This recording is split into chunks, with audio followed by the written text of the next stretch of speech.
Autoimmunity plays a very important role in the development of both low and high thyroid disorders, and our estimation of thyroid antibodies provides information about the cause of both hypo and hyperthyroidism. The major antibody, the thyroxine peroxidase antibody and the thyroglobulin antibodies, are positive in a large number of individuals who have autoimmune thyroid disorders.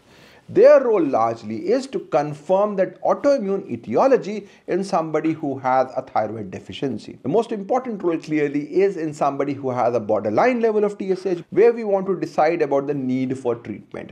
If these antibodies are positive in somebody who has a marginal elevation of thyroid, the chances of it progressing later is more and there may be a need for treatment, while if the antibodies are negative, there usually is no need for treatment. Another important group of antibodies are the TSH receptor antibodies, which act on the TSH receptor, and there are two types, one which can stimulate it to cause hyperthyroidism, while others which block it to cause hypothyroidism. In individuals who present to us with features of high thyroid levels or thyrotoxicosis, we need to differentiate between whether the thyroid gland is more active because of the production of these antibodies, or there is a damage to the thyroid gland which has resulted in release of these hormones causing a high level.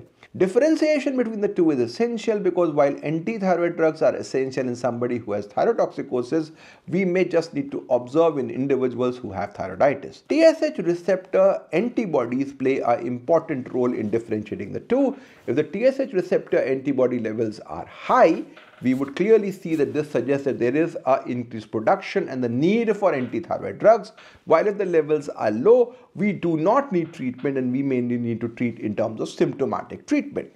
Estimation of TSH receptor antibodies in mothers who are expecting and who have Graves' disease is important.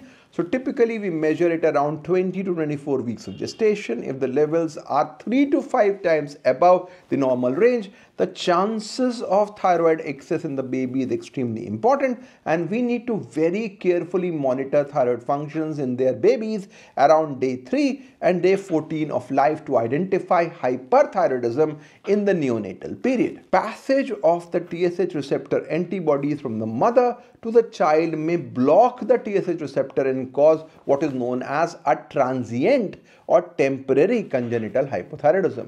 So in children who have congenital hypothyroidism and no other obvious cause is found, ultrasound is showing that there is a normal gland. Measuring this TSH receptor blocking antibody will provide us information whether this is going to be a transient cause or whether we need to treat it for a long time.